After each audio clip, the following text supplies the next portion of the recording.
Hi everyone, আসসালামু আলাইকুম। আশা করি আপনার সবাই ভালো আছেন।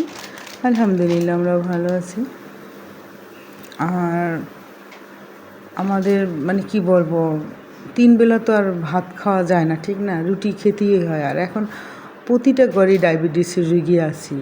আমি মনে করি আমার এই ভিডিওর মাধ্যমে যদি একটা মানুষের উপকার আসে, এটাই আমার সার্থক।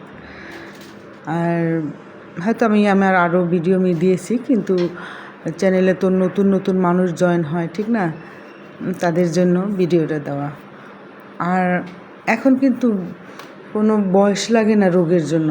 সব বাচ্চা মেয়েদেরও কিন্তু দেখা গেল হাতের কবজি ব্যথা করে, সেটা নিয়ে আমাদের অনেক সময় কাজ করতে হয়, কিছু করার থাকে না। আমরা যারা গৃহিণী, আমাদের জন্য তাকায় থাকে আমরা কখন নাস্তা দেব, কি করব, কিন্তু অনেক সময় আমাদের কষ্ট হয়, তারপরে করি। আর আমার এই ভিডিওর মাধ্যমে যে একটা মানুষ উপকার আসে, সেটা আমার সার্থক।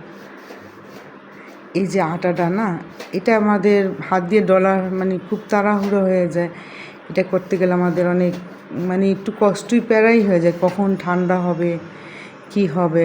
আর আমি দেখাচ্ছি যে আমার এইটা কী সফটি হয়েছে। হ্যাঁ, আর এরকম সফটি হলে তো রুটি আপনি মোটা বানান, যা বানান, হ্যাঁ, রুটি আপনার ভালোই হবে। সফটি আটাটা গুলতে পারলে মোটা পাতলা যেটাই বানান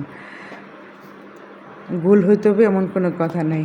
আর আমি ঠিক করতেছি কোন জায়গায় আমার এটা রাখবো মোবাইলটা, হ্যাঁ, ভিডিওটা কোন দিক দিয়ে আসবে।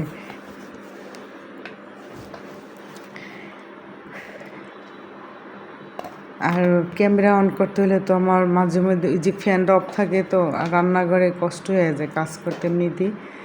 তারপর অ্যাডজাস্ট ফ্যান অন করলেও শব্দ আসে, আপনাদের আবার কথা শুনতে আমার কথা বুঝতে কষ্ট হবে, এই জন্য কিন্তু করে নেই। ভিডিও করতে কিন্তু একবার করে দেখেন না, যারা না করেন তারা তো বুঝবেন না কি যে কষ্ট, ঠিক আছে? এই যে একটু বেলুনটা আপনার তৈল লাগালে ভালো হয়।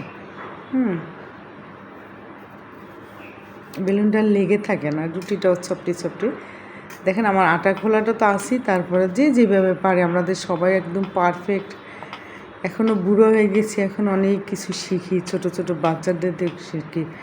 অনেক সময় আমরা বুড়োদের থেকেও কাজ শিখি, ঠিক না? শেখার কোনো শেষ না, আপনি যে কোনো মানুষের থেকে শিখতে পারেন।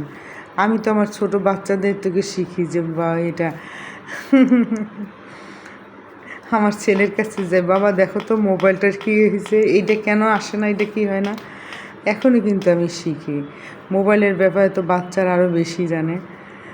হ্যাঁ, অনেক সময় আমি আমার এই বড় মেয়ের কাছে জিজ্ঞেস করি, মা দেখতো আমি এইটা রান্নাটা আমি কী করব, এটা দিলে কি এটা ভালো হবে? একসময় ওরা আমার কাছে জিজ্ঞেস হয় না, ওদের কাছে আমি জিজ্ঞেস করি, দেখতো কতটুকু কী করব। এরকমই। আগে আমার মা যখন কাজ করতো, যখন আমরা ছোট ছিলাম, তখন তো মা বড় হওয়ার পর মা কিন্তু আমরা পাশে থাকলে জিজ্ঞেস করতো, দেখতো আরটুকু এটা দেবো কি না, লবণ লাগবে কি না, এই লাগবে কি না, এরকম। এই যে দেখেন আমার এটা কিন্তু কথা বলতে বলতে দেখেন হয়ে গেছে। আর এই যে হাতে নিয়ে গোলা করাটাও কিন্তু অনেক কষ্ট হয়ে যায়। হ্যাঁ, খুবই একটু ঝামেলা হয়ে যায়, তো আমাদের অনেক সময় টাইমটা নষ্ট হয়ে যায়। তো আমরা একটু চাকু দিয়ে যদি কেটে নিতে পারি, তাহলে যে যেইভাবে খায়, একটু মোটা পাতলা। হ্যাঁ, আমি আজকে একটু মোটা মোটা করে কেটে নিয়েছি, কারণ চুলার পাশে থাকাটা খুবই কষ্টকর হয়ে যায়। আর যতই বৃষ্টি না নামুক কেন জানি এখন আর বৃষ্টিতেও কাজ হয় না, মনে হয় যে একটা বৃষ্টি যতক্ষণ থাকে ততক্ষণ মনে হয় চারিদিকটা একটু ঠান্ডা ঠান্ডা, নাহলে আবার সেই অনেক গরম লাগে। আমি একটু রুটিটা বেশি বানাই, কেন এই রুটি একটু থেকে যায়, ওটা একটু গরম করে আমি রাতের বেলা আবার খেয়ে নিই।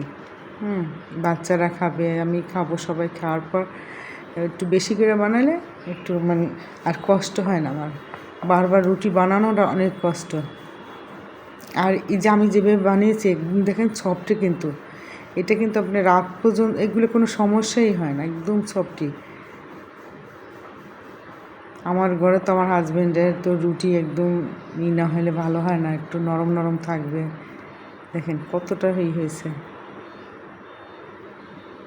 আমি এই জন্য দেখাচ্ছি, আপনারা তো ভাবতে পারেন ইস বেলুন দিয়ে ডোলে তারপর রুটিটা কি একেবারে হয়ে যায়। একবার দেখেন। হ্যাঁ,